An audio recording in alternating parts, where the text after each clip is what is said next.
الوجه الثاني أن يبيع واحد من هذه الأصناف الستة بغير جنس فلا يشترط فيه تساوي وهو نوعان، أحدهما أن يكون الأضوان مما لا يشتركان في جهة الانتفاع، مثل أن يبيع تمرا بدراهم، فظاهر حديث بعد الثابت السابق أنه يشترط فيه التقابض من المتبايعين قبل التفرق، لقول النبي صلى الله عليه وسلم فإذا اختلفت هذه الأصناف فبيعوا كيف شئتم إذا كان يدا بيد.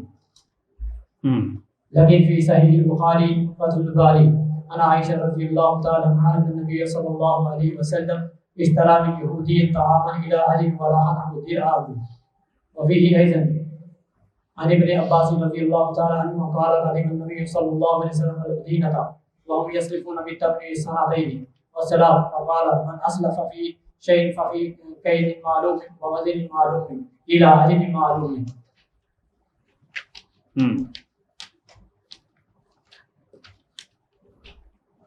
وهذا الحديثان يدلان على أنه لا يشترط التقابض فيما إذا كان عدل أو الذيل نقدا، ففي الحديث الأول تقديم المبيع وتأخير الثمن، وفي الحديث الثاني تقديم الثمن وتأخير المبيع. یہ دیکھیں پیچھے ہم نے وہ حدیث پڑھی تھی، اس میں جن 6 اجناس کا ذکر ہوا تھا تو وہاں پہ یہ تھا کہ یہ ربا ہیں الا کہ وہ برابر برابر بھی ہوں اور نقد و نقد بھی ہوں، اور پھر کہا کہ جب یہ اصناف بدل جائیں تو پھر جیسے مرضی بیعوا کیف شئتم، لیکن پھر بھی شرط کیا لگائی تھی اذا کان یدن بیدن۔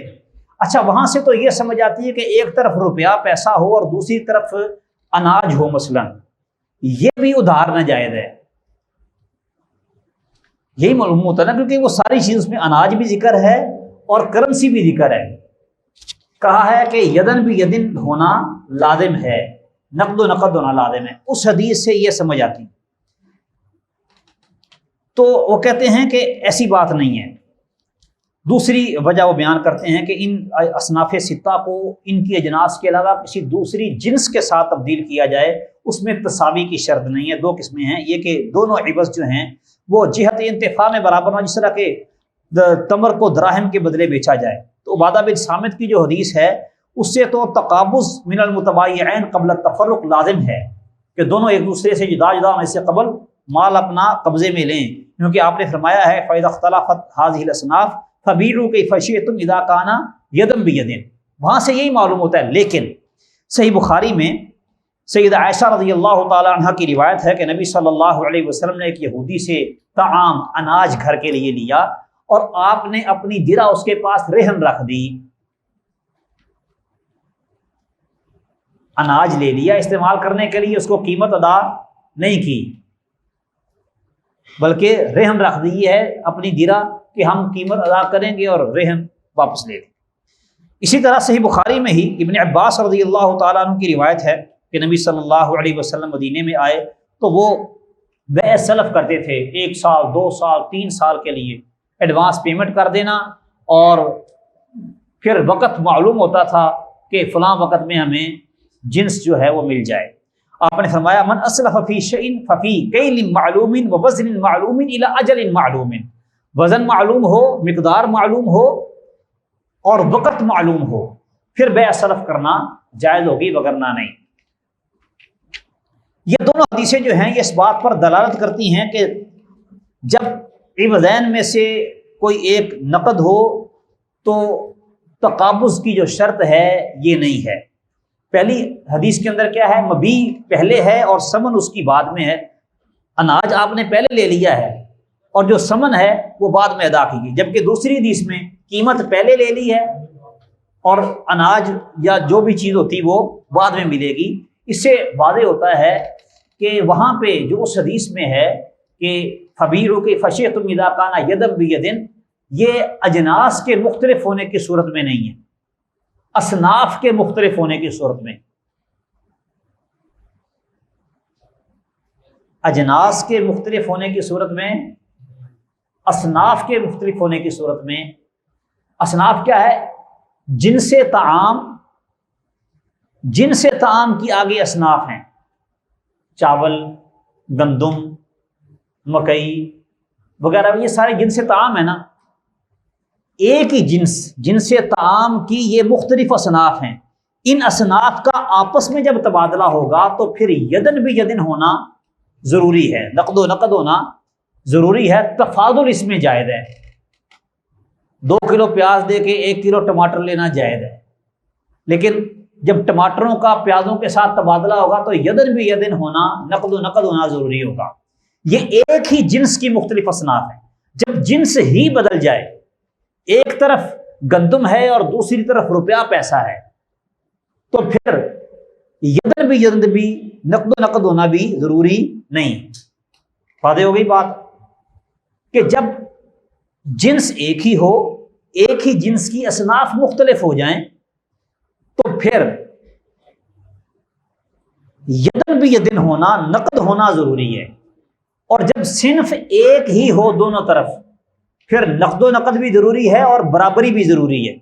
اصناف مختلف ہو جائیں تو پھر تفاضل جائز ہو جائے گا، لیکن چونکہ ایک ہی جنس کی اصناف ہیں سو اس میں نقد و نقد ہونا ضروری ہے۔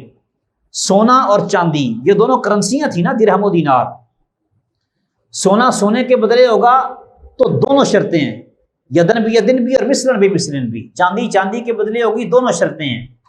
اچھا، ایک ہی جنس نقد میں سے 2 صنفیں ہم نے بنائی ہیں، درہم کی اور دینار کی، ایک طرف درہم اور ایک طرف دینار ہوگا تو تفاضل جائز ہو جائے گا کہ سونا کم ہو چاندی زیادہ ہو، یا چاندی کم ہو سونا زیادہ ہو، لیکن چونکہ جنس ایک ہی ہے لہذا نقد و نقد ہوگا۔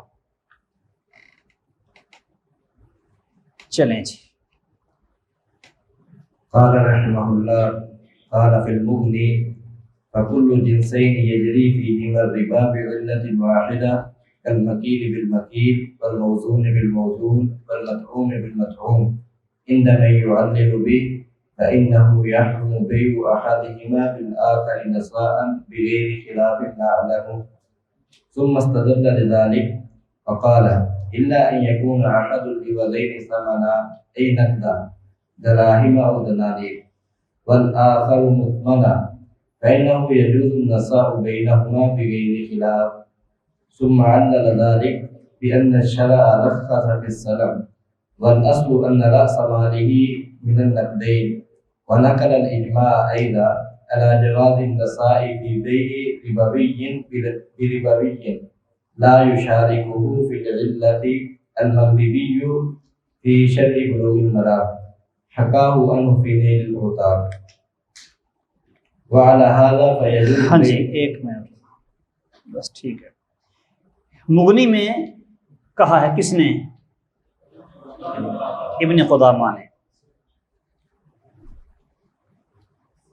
تو دونوں جنسیں یعنی کہ جس کے اندر ربا ایک ہی علت کے ساتھ ہو، ربا جس میں ایک ہی علت کی وجہ سے ہے، اب وہ علتیں سن لیں،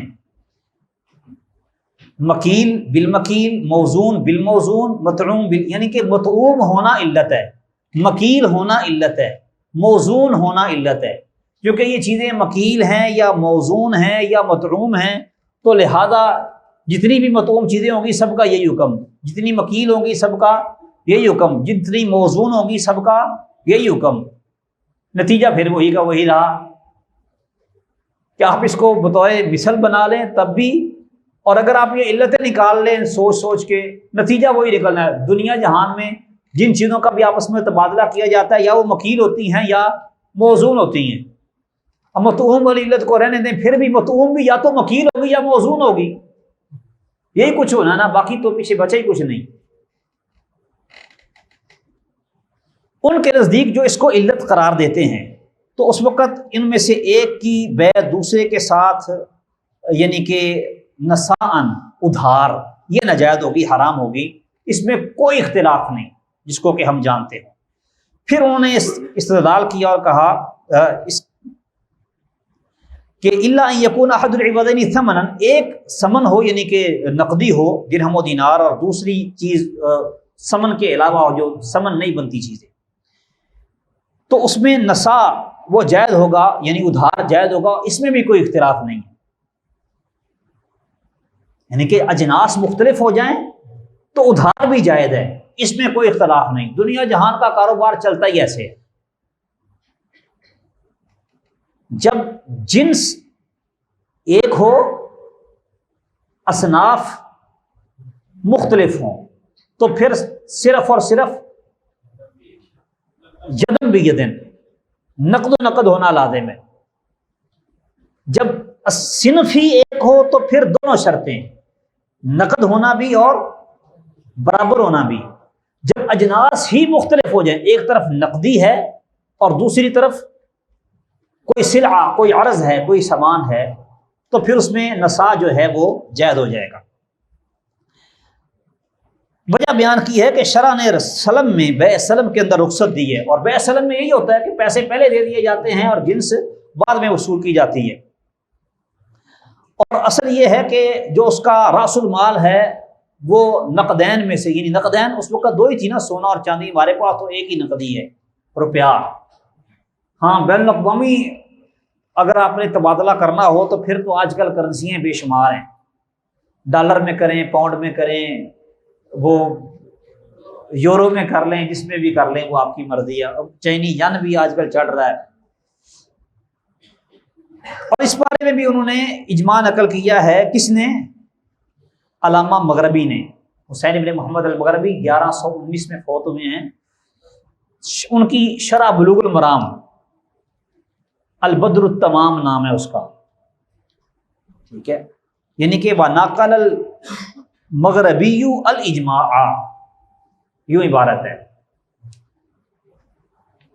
اس بات پر، عَلَى جَوَازِ النِّسَاءِ فِي بَيْعٍ رِبْوِيٍّ بِرِبْوِيٍّ لَا يُشَارِكُ فِي الْعِلَّةِ، ربوی کی ربوی کے ساتھ بیع جس کی علت ایک جیسی نہ ہو، یعنی کہ اگر مکیل ہونے کی وجہ سے اس میں ربا ہے نا، تو ایک مکیل کو موزون کے ساتھ آپ بیچ رہے ہیں، وہ کہہ رہے ہیں کہ اس میں کیونکہ علتیں الگ الگ ہو گئی ہیں لہذا جائز ہوگا یہ۔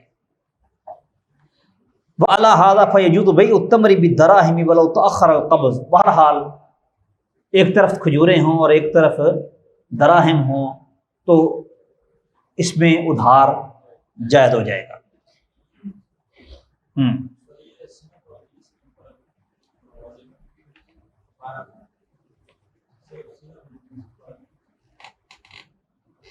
طعام ایک جنس ہے، ٹھیک ہے، جنس طعام، یہ مختلف اجناس آپ بناتے ہیں، یہ جنس نقدی کی جنس ایک جنس ہے، طعام کی جنس ایک جنس ہے۔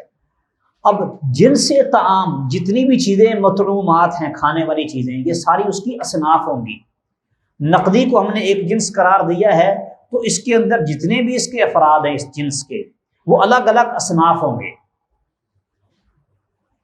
طعام ایک جنس ہے، اس میں کھانے کی تمام تر چیزیں وہ سب کی سب طعام ہی قرار پائیں گی نا، تو لفظ طعام ان کے لیے جنس ہے۔ اب یہی بھی مسئلہ ہے کہ منطق اگر پڑی ہو تو یہ کام آسان ہو جائے کہ جنس خاصہ، فصل اور ارض عام، ان کے مابین فرق یہ بھی جاننا ضروری ہوتا ہے۔ تو بہرحال مختصر یہی ہے کہ جتنی بھی کھانے پینے والی چیزیں آپ اس کو کہیں کہ یہ کیا ہے، کھانا ہے، تو یہ ساری چیزیں ایک جنس سے تعلق رکھتی ہیں، وہ جنس ہے جنس طعام، باقی اس کے افراد ہیں، ان افراد کو ہم اصناف قرار دے رہے ہیں، ٹھیک ہے۔ اسی طرح آپ عروض میں بھی اجناس بنا سکتے ہیں۔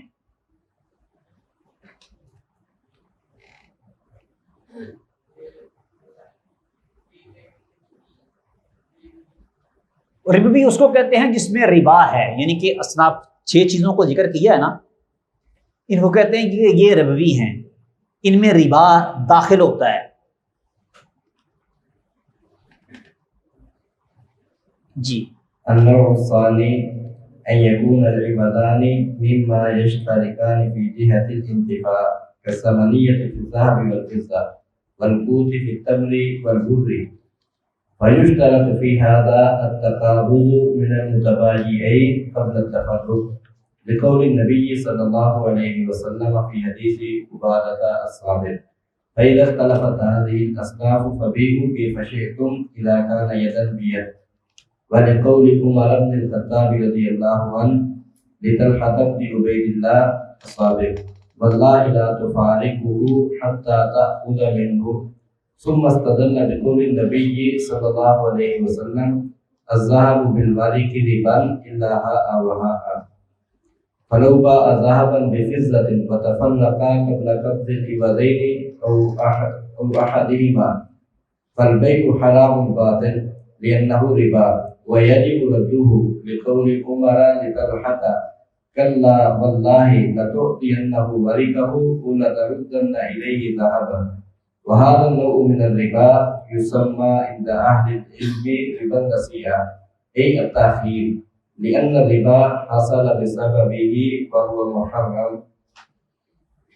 قال في المغني بغير خلاف نعلمه. پہلی یہ تھی کہ دو چیزیں ہیں اور ان سے انتفاع کا طریقہ کار الگ الگ ہے. سونے کو کھایا نہیں جاتا، اگرچہ حکیم کشتہ مار کے کھلا دیتے ہیں لیکن عام طور پہ نہیں. جبکہ مطعومات جو ہیں کھانے پینے کی چیزیں ان سے سونے کے ساتھ فائدہ لیا جاتا ہے، اس کو زیور بنا کے پہن کے یا پھر اس کے ساتھ لین دین کر کے تجارت کر کے. جبکہ یہ کیا ہے طعام، یہ اس سے انتفاع ہوتا ہے کھانے پینے کا. پہلے تھا کہ دونوں سے طریقہ انتفاع الگ الگ ہو. اب دوسری قسم وہ بیان کر رہے ہیں کہ جس میں جہت انتفاع ایک ہی ہے.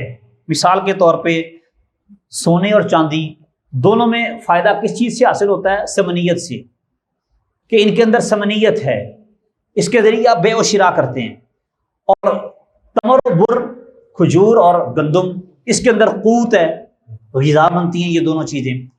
اس میں شرط ہوگا تقابض من المتبائعین قبل التفرق، کہ دونوں بے کرنے والے جب ان کی آپس میں بے کر رہے ہوں گے کھجور کی نمک کے بدلے یا درہم کی دینار کے بدلے، تو دونوں ایک دوسرے سے اپنی اپنی چیز جو ہے عوض اپنا اپنا وہ قبضے میں لے لیں جدا جدا ہونے سے پہلے. کیونکہ نبی صلی اللہ علیہ وسلم نے عبادہ رضی اللہ عنہ کی سابقہ حدیث میں کہا ہے فَإِذَا اخْتَلَفَتْ هَذِهِ الْأَصْنَافُ فَبِيعُوا كَيْفَ شِئْتُمْ إِذَا كَانَ يَدًا بِيَدٍ.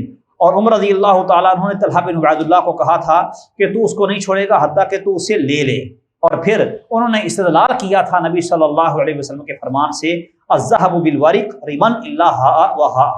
اور اگر وہ سونا چاندی کے بدلے بیچتا ہے اور لینے سے پہلے جدا ہو جاتے ہیں دونوں یا ان میں سے ایک لینے سے پہلے، یعنی کہ ایک طرف سونے اور چاندی کی بے ہوئی ہے، سونا لے لیا، چاندی ابھی نہیں لی دوسرے نے، یا دونوں ہی سودا کر لیتے ہیں اور لینا دینا کچھ بھی نہیں ہوا، تو کہتے ہیں فالبیع حرام باطل، بے یہ ہے حرام اور باطل ہوگی کیونکہ یہ ربا ہے اور اس بے کو رد کرنا واجب ہے. اچھا یہ جو ہے نا ویجب ردہ، یہ بہت اہم چیز ہے. یہ اہل الرائے اور اہل الحدیث کے مابین مابہل امتیاز مسئلہ ہے. وہ کہتے ہیں کہ بے حرام طریقے سے اگر ہو جائے تو بے نافذ ہو جائے گی، اس کا مالک بن جائے گا. کسی غلط طریقے سے اس نے مال لے لیا ہے تو اس کا مالک بن جائے گا، مالک قرار پائے گا. لیکن ہم یہ کہتے ہیں کہ نہیں، یجب ردہ، یہ اس کا شرعی مالک ہے ہی نہیں، کیونکہ من عمل عملا لیس علیہ امرنا فہو رد، یہ مردود ہے. تو اس لیے یہ بے ہے ہی نہیں. ہاں جہاں پہ حق ہوگا بندے کا، بندے کے حق کی وجہ سے حرمت ہوگی، وہاں پہ بندے کو اختیار ہے.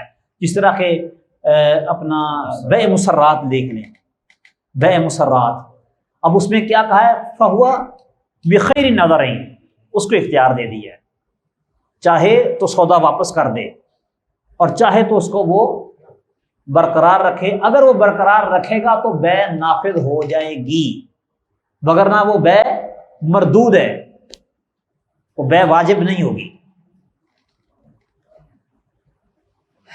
کیونکہ عمر رضی اللہ عنہ نے طلحہ رضی اللہ عنہ کو کہا تھا کلا واللہ لا تعطینہ ورقہ او لتردن الیہ ذهبا، یا تو یہیں پہ اس کو چاندی دے کے جا، نہیں تو اس کا سونا اس کو واپس کر دے. اور یہ جو ربا کی قسم ہے اس کو اہل علم ربا النسیئہ کہتے ہیں، یعنی تاخیر والا سود، کیونکہ ربا اسی وجہ سے، تاخیر کی وجہ سے حاصل ہو رہا ہے اور یہ حرام ہے۔ مغنی میں ابن قدامہ نے کہا ہے کہ یہ ایسا مسئلہ ہے کہ اس پہ کوئی اختلاف ہمیں معلوم نہیں ہے، یعنی متفقہ طور پر ربا النسیئہ حرام ہے۔ تنبیہ،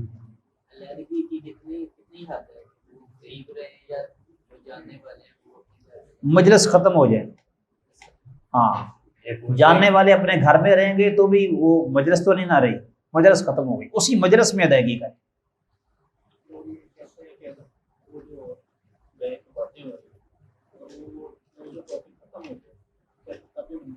نہیں تب مجلس ختم نہیں ہوتی، اس کے لیے وہ کتاب البیوع میں آپ نے وہ حدیث پڑھی ہوگی کہ وہ بیع کرتے تھے اور اس سے جدا ہو جاتے تھے، اور نبی صلی اللہ علیہ وسلم نے اس کام سے منع کر دیا کہ اس ڈر سے کہ ان یستقیلہ ہو، کہ اس سے وہ بیع اپنی واپس کر لے گا، خیار ختم ہو جائے گا، اس ڈر سے اس کو نہ چھوڑے، معمول کے مطابق چھوڑے، یعنی کہ ان کی آپس میں جدا ہو جانا یہ مجلس کا اختتام ہے۔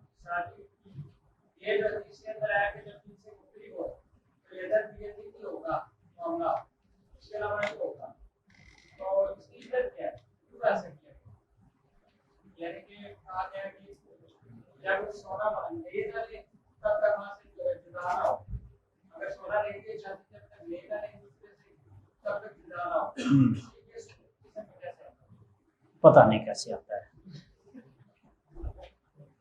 شریعت نے ہمیں بتایا ہی نہیں، ہم ایسے ہی خواہ مخواہ جہالت میں ٹامک ٹوئیاں مارتے ہیں جی اس وجہ سے، اور شریعت نے کہہ دیا یہ حرام ہے، ہم نے مان لیا کہ حرام ہے، بات ختم۔ دین بڑا سادہ سا اور آسان ہے، سیدھی سی بات ہے، اللہ کے رسول صلی اللہ علیہ وسلم نے منع کر دیا، بس ٹھیک ہے رک جاؤ۔ اب دیکھیں ایک آدمی نماز پڑھنے کے لیے وضو کر کے آیا جماعت کے لیے، وہ کھڑا ہوا نماز کے لیے اور اس کا وضو ٹوٹ گیا، ہوا خارج ہو گئی، اب وہ کیا کرے گا؟ جائے گا وضو کرے گا، وضو کر کے آ کے نئے سرے سے نماز شروع کرے گا، سارا وضو کرے گا، جہاں سے ہوا نکلی ہے اس کو نہیں دھوئے گا،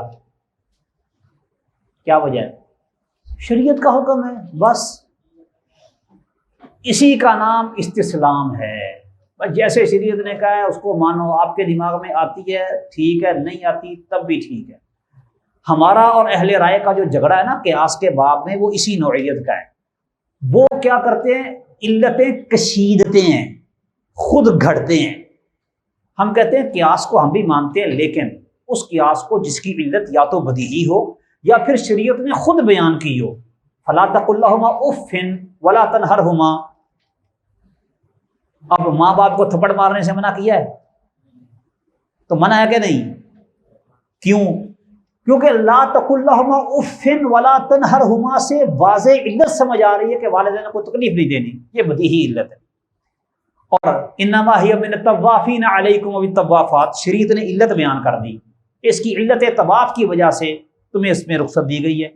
شریعت خود علت بیان کر دے یا علت بدیہی ہو وہ تو ٹھیک ہے، جہاں شریعت خاموش ہے بس مان لیں چپ کر کے، ہمیں نہیں بتایا شریعت نے، بس یہ کہا ہے کہ ایسا کرو گے تو ربا ہے، ربا ہے۔ کیوں ہے؟ پتہ نہیں کیوں ہے، ہمیں یہ کیوں کے پیچھے پڑنے کا حکم ہی نہیں ہے۔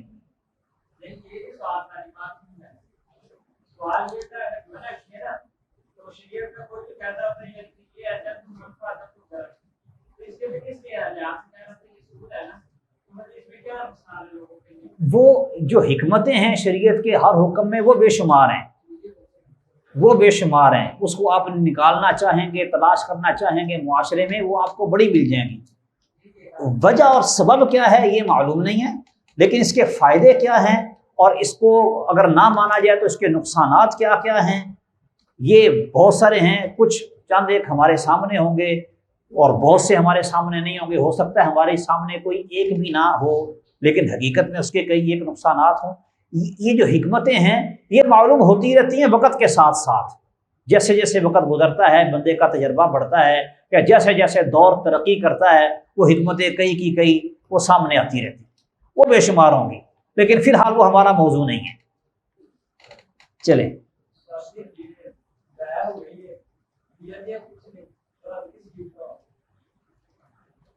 یعنی کہ وہ سودا کینسل کر دیں کہ جس ریٹ پر ہم نے لین دین کیا تھا نا وہ ختم، اب نئے سرے سے ریٹ طے ہوگا۔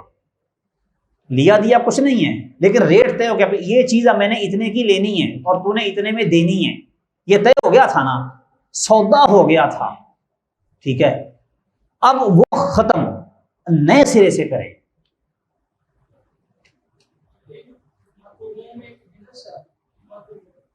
ہاں یعنی طعام بننے والی چیز کوئی بھی، جتنی بھی چیزیں کھانے کے میں استعمال ہوتی ہیں یہ ساری کی ساری آپ اس کو طعام کہتے ہیں نا، تو طعام ہونے میں یہ سب برابر ہیں۔ ہاں یہ ایک جنس، جتنی بھی چیزیں ہیں،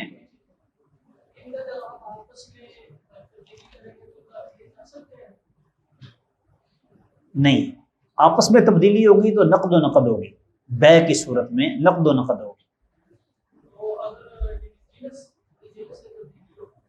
اب پھر اس میں جائز ہے، ادھار بھی جائز ہے۔ چلیں جی،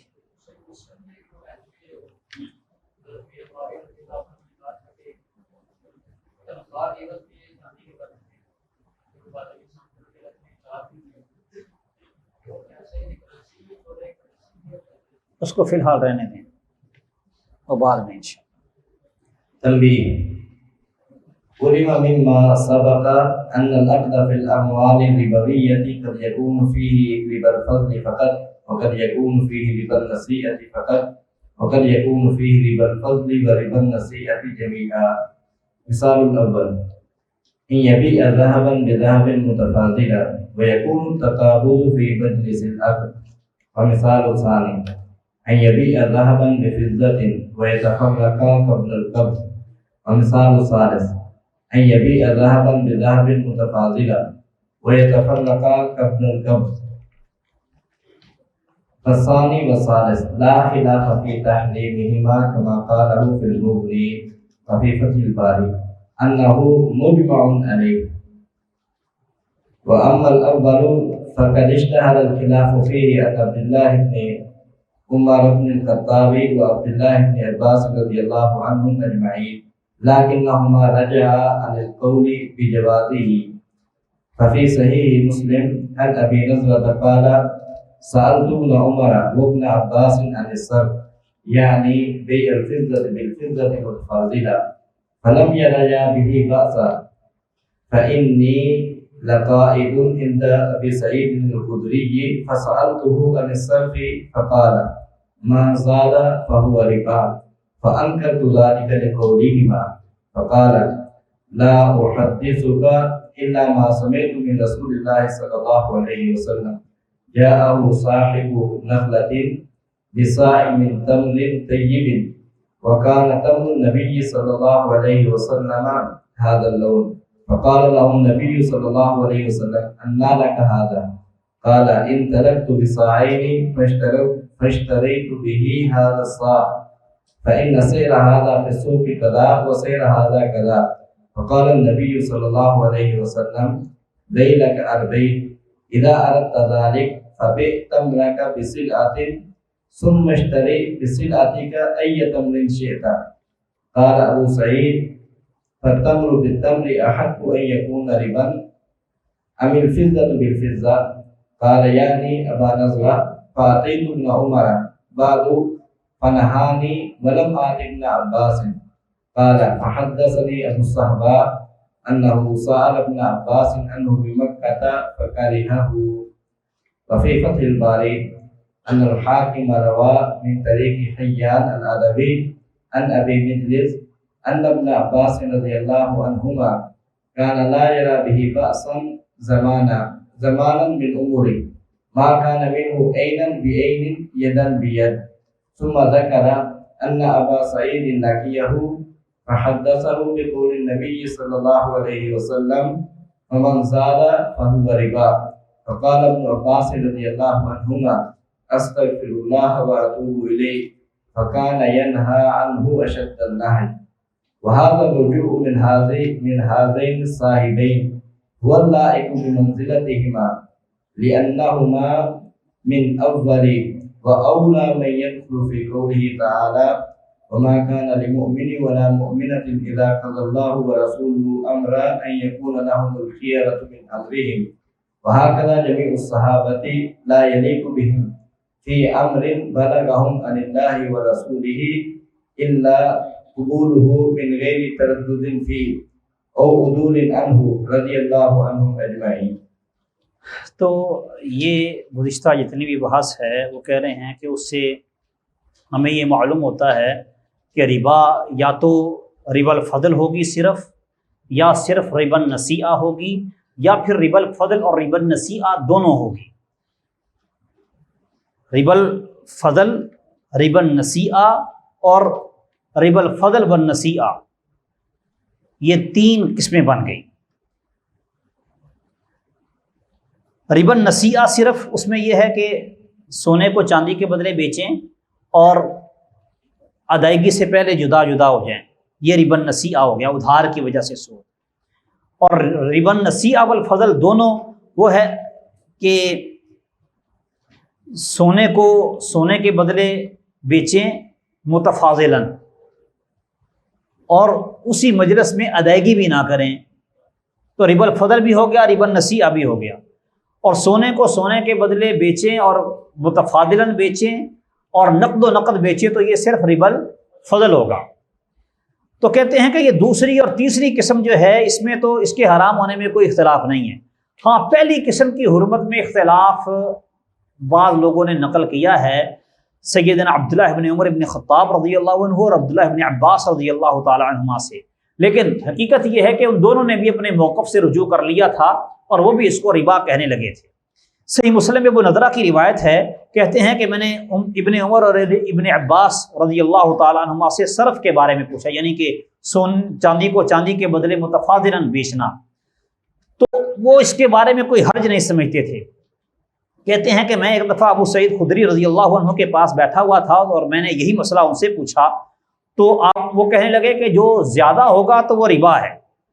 میں نے اس پر نکیر کی کیونکہ میں نے ابن عمر اور ابن عباس رضی اللہ تعالیٰ عنہما کا قول سن رکھا تھا.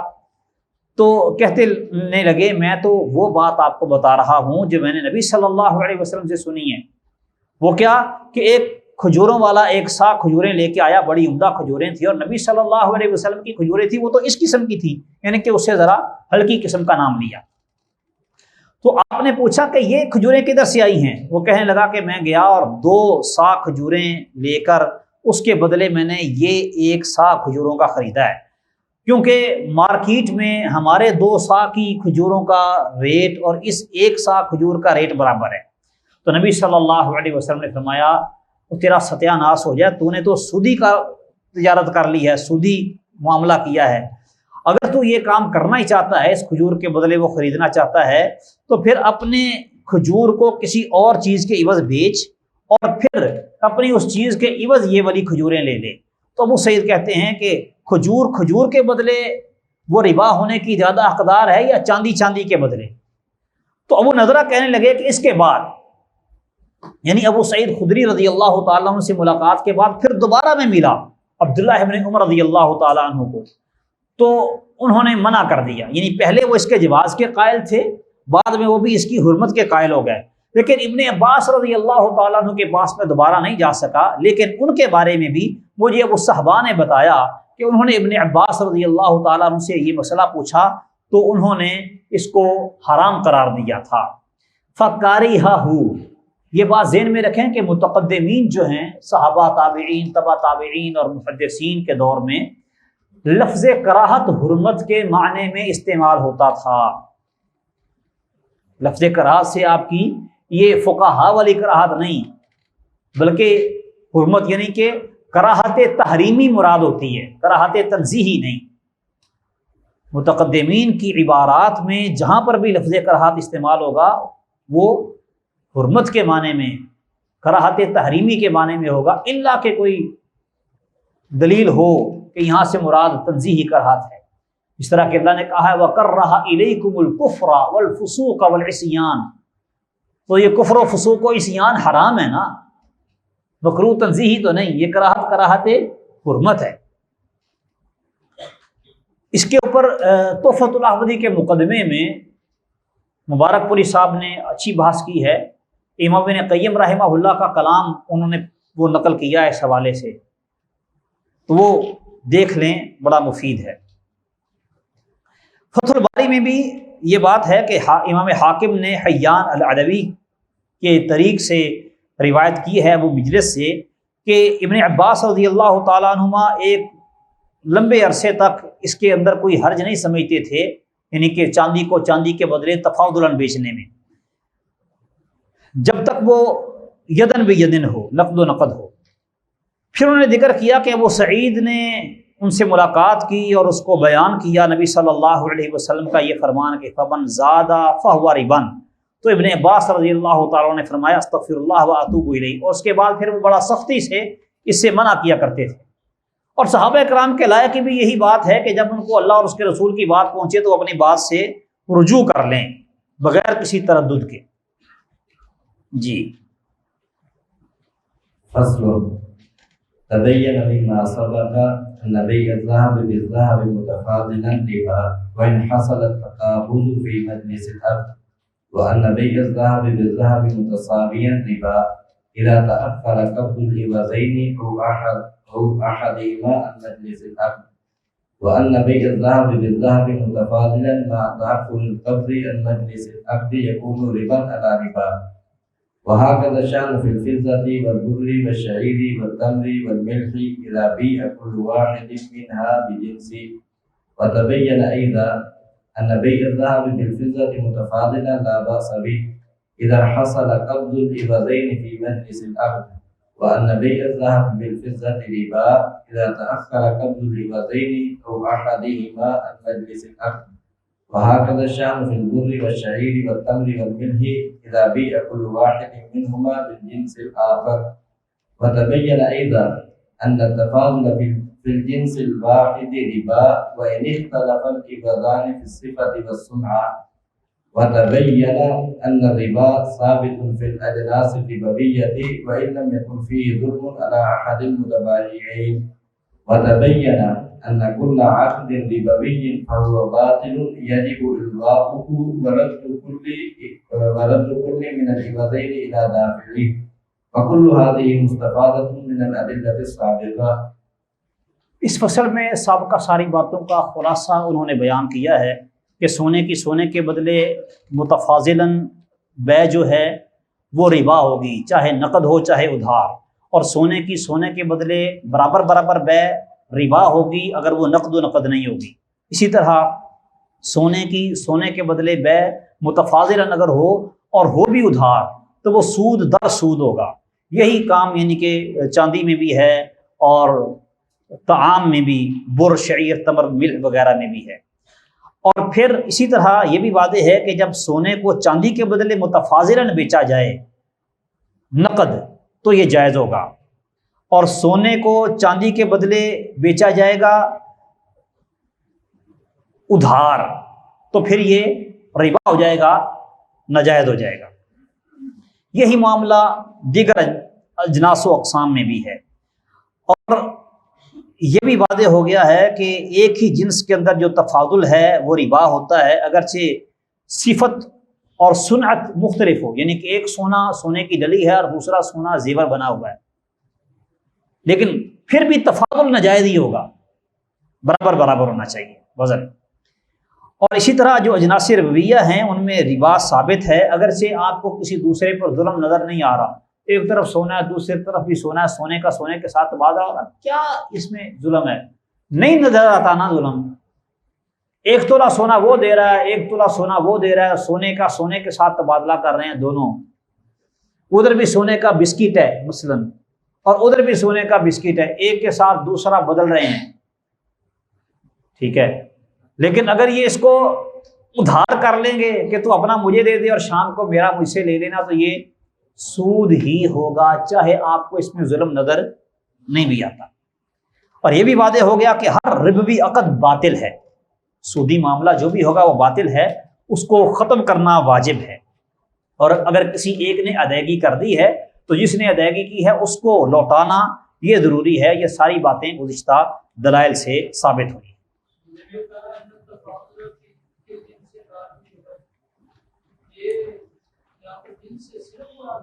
جن سے واحد میں تفاضل، جی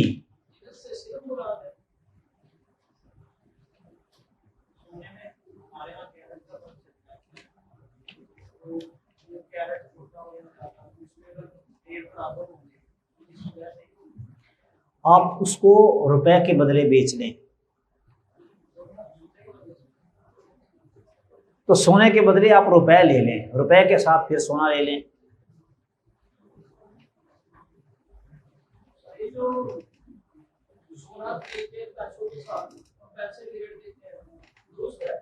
ہاں وہ درست ہے، یہ بات آگے آ رہی ہے، اگلی فصل میں یہی بات ہے، ٹینشن نہ لیں. میں کہہ رہا ہوں نا کہ اگلی فصل میں یہی بات ہے.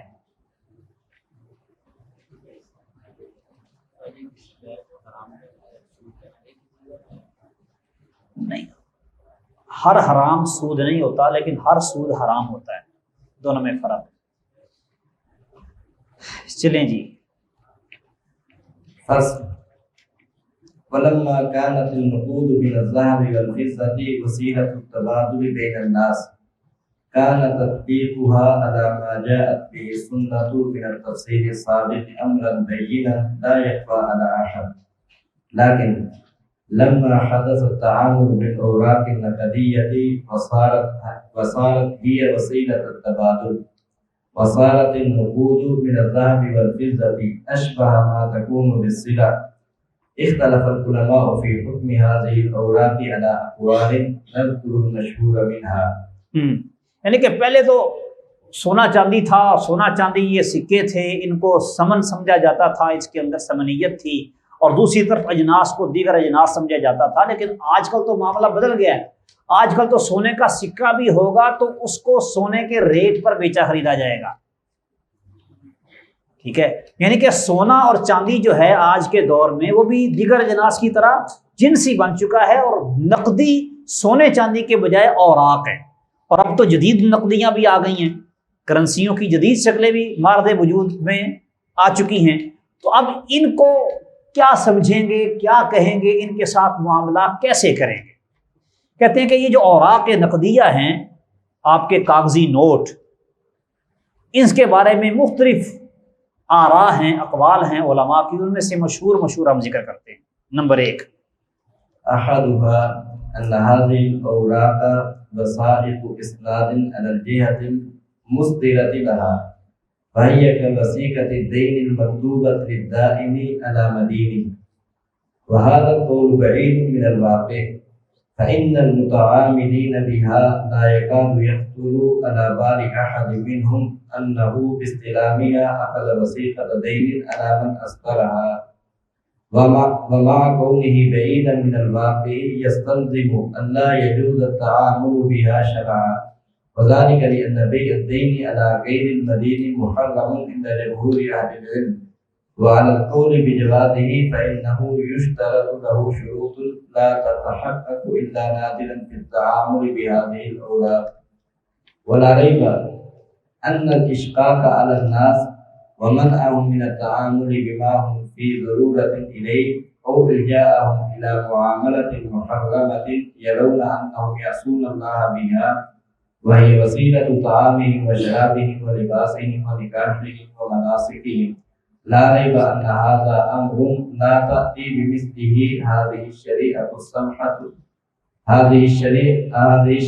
السمحة المبنية على تحصيل المصالح وتعطيل المفاسد. پہلا قول تو یہ ہے کہ یہ جو کاغذی نوٹ ہیں آپ کے، یہ حکومت کی طرف سے جاری کردہ رسیدیں ہیں. حکومت ہو یا کوئی بھی جہت ہو جنہوں نے اس کو صادر کیا ہو، یہ رسیدیں ہیں. یہ ایک قول ہے. تو یہ جس طرح رسید ہوتی ہے ویسے ہی یہ ہے. تو یہ کہہ رہے ہیں کہ وَهَذَا الْقَوْلُ بَعِيدٌ مِنَ الْوَاقِعِ. حقیقت میں تو واقعہ میں تو ایسا نہیں ہے کہ آپ کسی کو نوٹ پکڑائیں 500 روپے کا اور وہ سمجھے کہ اس نے مجھے رسید دی ہے. رسید کو اس کو سمجھتا نہیں، بلکہ اس کو سمن سمجھتے ہیں کہ اس کے اندر قیمت ہے۔ اچھا، اصل میں اگر ہم ان کرنسیوں کا نقطۂ آغاز دیکھیں، بارٹر سسٹم کو ختم کر کے جو انہوں نے کرنسیاں شروع کی ہیں، تو اصل میں تو یہ سونے کی رسید ہی تھی۔ آج بھی آپ کے کاغذی نوٹ پہ لکھا ہوتا ہے بینک دولت پاکستان، یعنی حکومت پاکستان کا bank, state bank of Pakistan, حامل حاضہ کو، جس نے یہ رسید اٹھائی ہوگی، اس کو مطالبے پر ادا کرے گا کہ یہ رسید لے کے کوئی ہمارے پاس آئے گا، مطالبہ کرے گا تو ہم اس کو اس کا سونا دیں گے۔ دیکھیں یہ عبارت لکھی ہوئی ہے جو کہ اس کے رسید ہونے کی دلیل ہے۔ آغاز میں کرنسی رسید ہی تھی، اس میں کوئی شک نہیں۔ یہودیوں نے اس کا آغاز کیا تھا، کہتے تھے تم کیا سونے کے اتنے وہ تھیلے اٹھا کے، چاندی کے سکے اتنے اٹھا کے پھرتے ہو، چوری ڈاکہ فلاں یہ وہ رلم پرلم، کئی ایک بہانے بازیاں۔ ہم سے رسید لے جاؤ، اپنا سونا ہمیں دے دو، ہم سے رسید لے لو، ہمارے جس علاقے میں آپ جا رہے ہو وہاں پہ بھی ہماری دکان موجود ہے، آپ ہماری دکان پہ جانا اور اپنی رسید دکھا کے اور اپنا سونا واپس لے لینا۔ آغاز اس کا ایسے ہی ہوا ہے، حتیٰ کہ پھر اس کو امریکہ میں سرکاری طور پر تسلیم کر لیا گیا۔ ڈالر یہودیوں کا امریکہ کا نہیں ہے، یہ ذہن میں رکھنا، ڈالر امریکہ کا نہیں ہے، اس کا ہے یہودیوں کا۔ ہاں، امریکہ نے اس کو مانا ہوا ہے، تسلیم کیا ہوا ہے، یہ ایک الگ کہانی ہے۔ اس کے لیے اپنا وہ زید حامد اس کے کچھ لیکچرز تھے، وہ بعد میں کتابی شکل میں چھپے ہیں، اقتصادی دہشت گردی یا شاید معاشی دہشت گردی کے نام سے، اقتصادی دہشت گردی، غالباً معاشی دہشت گردی، ہاں معاشی دہشت گردی، وہ پڑھ لیں۔ اس کی یہ روپے کی ساری جو کرنسی کی تاریخ ہے یہ آپ کو معلوم ہو جائے گی کیسے کیسے یہ کرنسی مارد وجود میں آئی۔ اس سے پہلے پیپر کرنسی نہیں تھی، زید حامد۔ ایک اور کتاب ہے اس کے ساتھ ساتھ وہ بھی لکھ لیں، وہ ہے ایک معاشی دہشت گرد کی معاشی غارت گر کی کہانی، ایک معاشی غارت گر کی کہانی۔ اس میں وہ بتاتا ہے کہ کیسے انہوں نے ملکوں کی تقسیم کی اور جوڑ توڑ کی اور اقتصادی طور پر، معاشی طور پر ملکوں کو کمزور کیا۔ اس ضمن میں بھی آپ کو اس کے بارے میں معلومات ہو جائے گی۔ بہرحال ہم واپس آتے ہیں، نہیں یہ اور کیس کا مصنف مجھے یاد نہیں۔ تو ابتدائی طور پر یہ واقعتاً نوٹ رسید ہی تھے، لیکن اس وقت یہ رسید نہیں رہے، بلکہ یہ مستقل نقدی بن چکے۔ اس طرح سونا چاندی مستقل نقدی تھی، بعینی ہی یہ بھی مستقل نقدی بن چکے ہیں، اور یہ نقدی بھی ایسی ہے کہ ہر علاقے کی، یعنی ہر ملک کی نقدی الگ الگ جنس کی نقدی ہے۔ جس طرح درہم اور دینار دو الگ الگ اصناف تھی نا جن سے نقد کی، اب یہ ہر ملک کی جو نقدی ہے یہ الگ صنف ہے، جن سے نقد کی الگ الگ صنف شمار ہوتی ہے۔ یہ بات ذہن میں رکھ لیں، آگے ابھی تھوڑی دیر بعد آپ کو یہ کام آئے گی۔ اسی طرح کہتے ہیں کہ اگر یہ ایسا ہو تو پھر شرعی طور پر ان نوٹوں کے ساتھ بیع و شراء بھی جائز نہیں ہوگی۔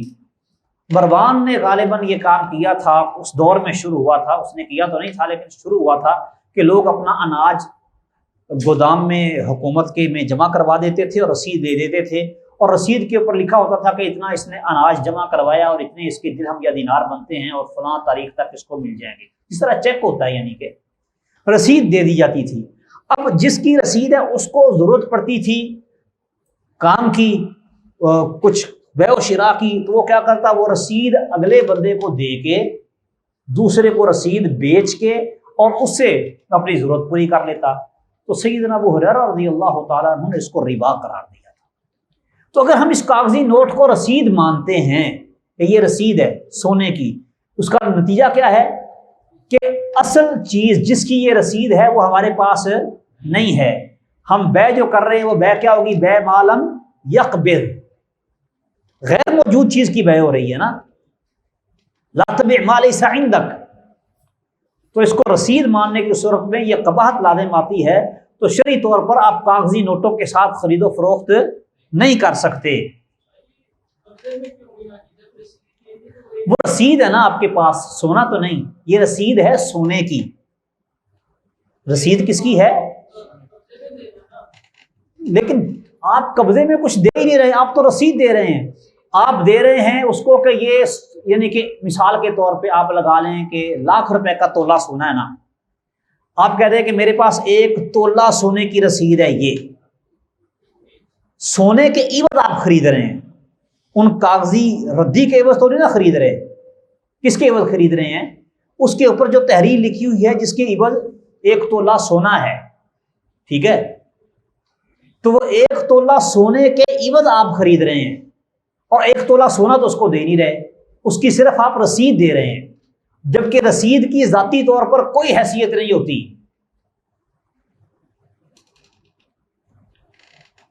کہتے ہیں کہ یہ بات بڑی واضح ہے کہ لوگوں پر مشکل پیدا کر دینا اور جس چیز کی لوگوں کو بہت زیادہ ضرورت ہو اس میں لوگوں کو حرام کام کی طرف مجبور کر دینا، یہ بہرحال درست نہیں ہے کہ بندہ وہ آپ اس کو رسید قرار دے لیں اور پھر اس پہ حرمت کا فتویٰ لگے گا کہ یہ سونا تو نہیں دے رہے، سونے کی رسیدوں کے ساتھ ہی سارا کاروبار کر رہے ہیں، اصل چیز تو اصل زر تو انہوں نے دیا نہیں ہے، تو پھر تو یہ حرام ہے، اور پھر حرام کام میں آپ پوری امت کو ملوث کر رہے ہوں تو یہ کم از کم شریعت میں ایسا نہیں ہوتا۔ جی القول الثانی ان هذه الاوراق عروض تجارت فحكمها حكم الاموال التي يتجر بها من اطعمه والبسه وفرش ومواش وعقارات وغيرها، وهذا ايضا بعيد من الواقع، فان المتعاملين بها لا يخطر ببالهم ان الواحد منهم اذا اشترى بها سياره مثلا كان ذلك العقد بمنزلة مبادلة سيارة بسيارة، ولا يخطر ببالهم أنهم يريدون الربح فيها في هذه الحال، وإنما يريدون الربح فيما اشتروه بها، اللهم إلا أن يكونوا من المتجرين بالأمولات كالسيارف.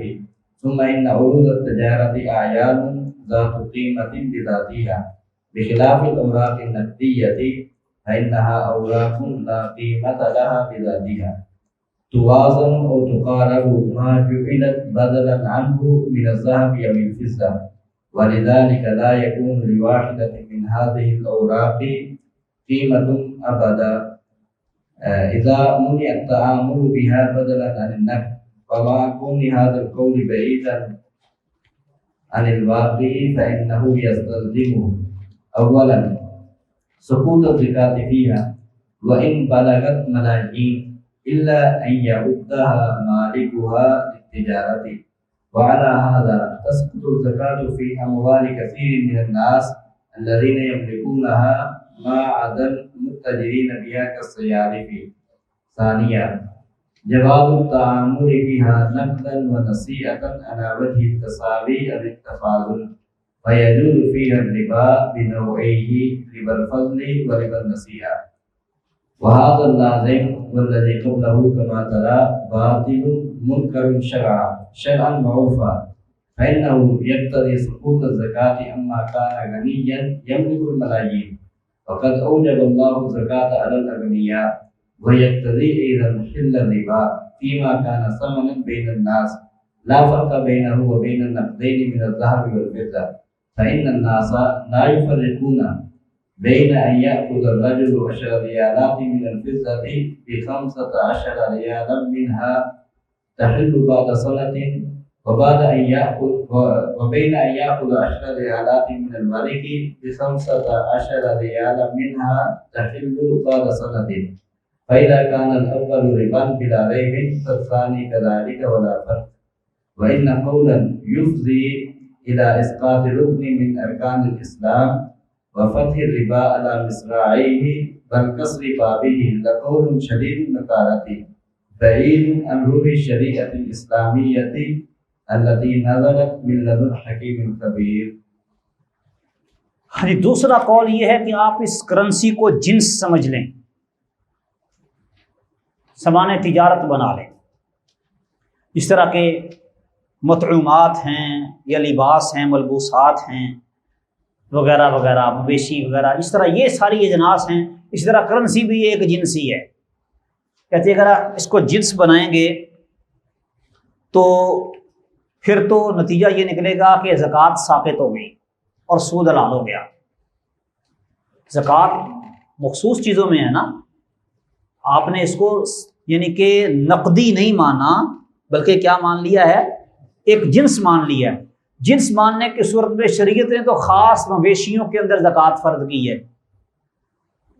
باقی مویشیوں میں زکوٰۃ نہیں ہے۔ ایسے ہی ہے نا۔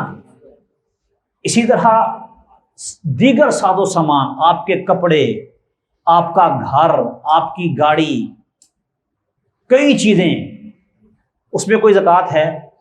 کوئی نہیں۔ ہاں نقدی میں زکوٰۃ ہے۔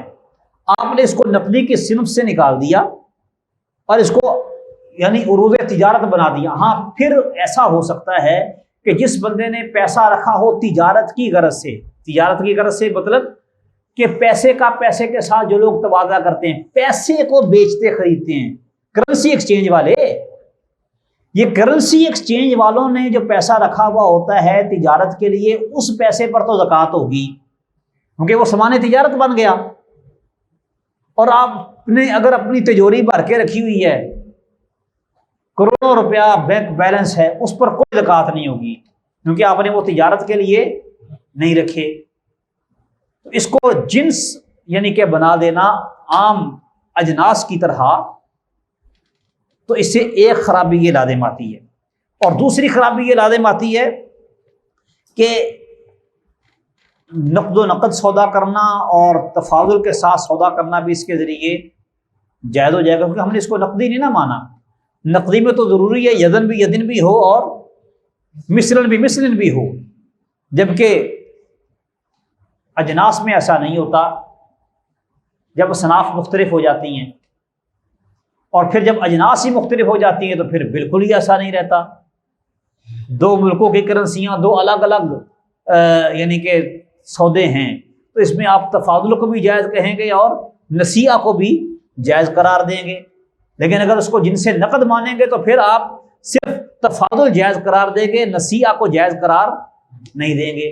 اگر ہم اس کو الگ جنس مان لیں تو تفاضل اور نسیئہ دونوں کے دونوں جائز ہو جاتے ہیں، اور یہ نتیجہ کیا نکلتا ہے کہ ایک تو زکوٰۃ جو اسلام کے ارکان میں سے ایک بہت بڑا رکن ہے وہ ساقط ہو جاتا ہے، اور دوسرا سود کا دروازہ اس سے کھل جاتا ہے۔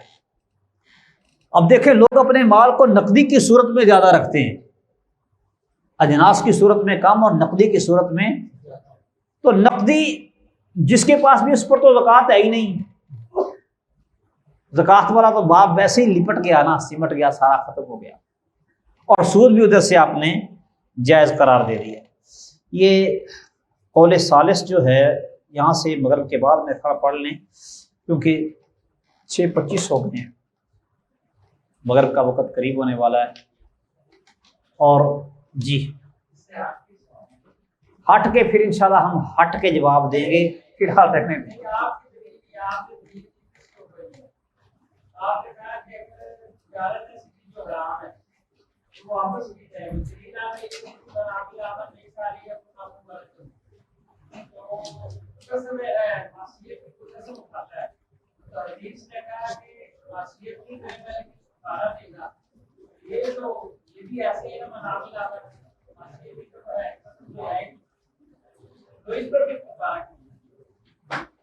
اس کو فی الحال رہنے دیں، ٹائم تھوڑا ہے، دوسرا کام کر لیں، یہ انشاءاللہ بعد میں اس مغرب کے بعد۔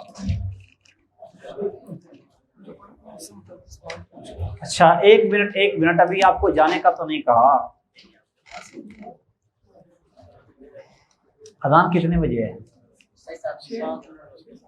6-7 منٹ باقی ہیں۔ ایک ذرا صبر کے جبر کے دن تھوڑے ہیں۔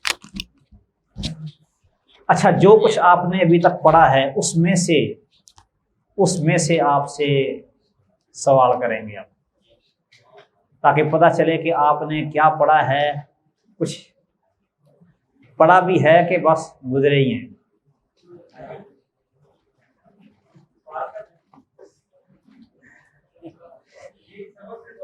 ہاں سبق سے متعلق پہلا سوال یہ ہے کہ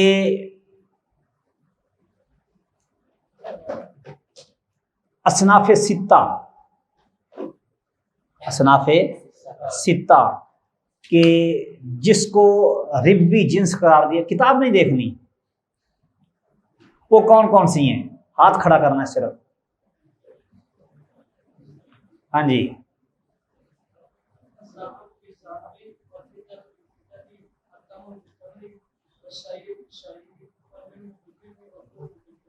بالکل یہ 6 ہیں، ان کو ربوی اجناس قرار دیا گیا۔ آگے آ جائے،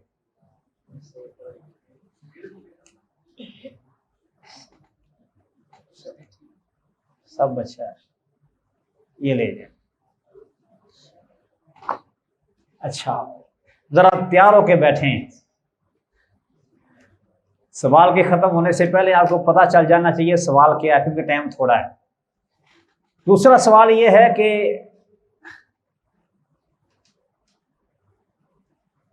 دو چیزیں تو مختلف چیزیں ایک ہی جنس سے تعلق رکھتی ہیں، دو مختلف چیزیں ہیں، تعلق ان کا ایک ہی جنس سے ہے لیکن اصناف الگ الگ ہیں، اس کے بارے میں تبادلے میں شریعت کا کیا حکم ہے؟ ہاں جی پہلے اس نے ہاتھ کھڑا کیا ہے۔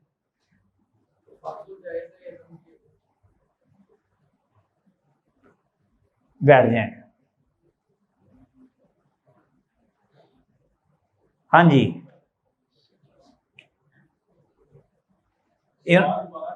اچھا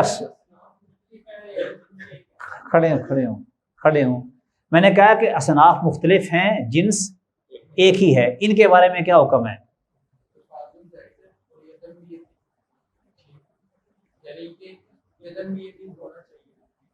ہاں تو آپ صحیح طرح واضح کرنا، آ جائیں، حل ہو گیا ہے، پہلے الٹا ہو گیا تھا کام۔ تفاضل جائز ہے، ٹھیک ہے، اور ادھار جائز نہیں، یدن بھی یدن ضروری ہے۔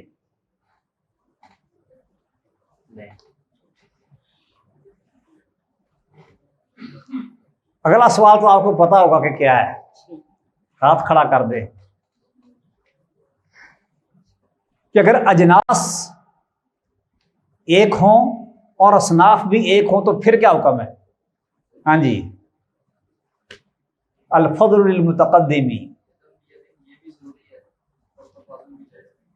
ہاں تفاضل بھی جائز نہیں ہے اور ادھار بھی جائز نہیں ہے۔ آ جائیں، آسان سی باتیں ہیں۔ اب آخری سوال رہ گیا تیسرا اسی نوعیت کا، وہ کون سا ہوگا؟ ہاں جی آپ بتائیں۔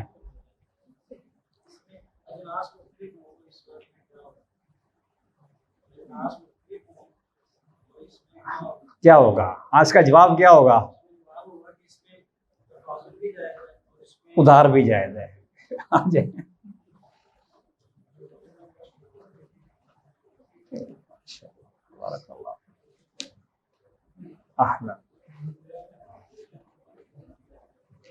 اچھا سیدنا عبداللہ بن عمر اور عبداللہ بن عباس رضی اللہ تعالی عنہما کس معاملے میں ان کا فتویٰ غلط تھا جس سے انہوں نے رجوع کیا؟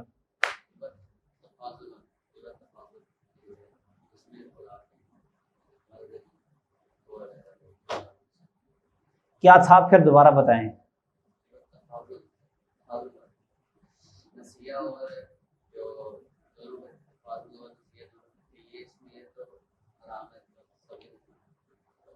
رب الفضل کے بارے میں وہ کیا تھے؟ اختلاف کرتے تھے، پہلے وہ اس کو جائز قرار دیتے تھے اور بعد میں انہوں نے کہا تھا کہ یہ بارک اللہ فیکم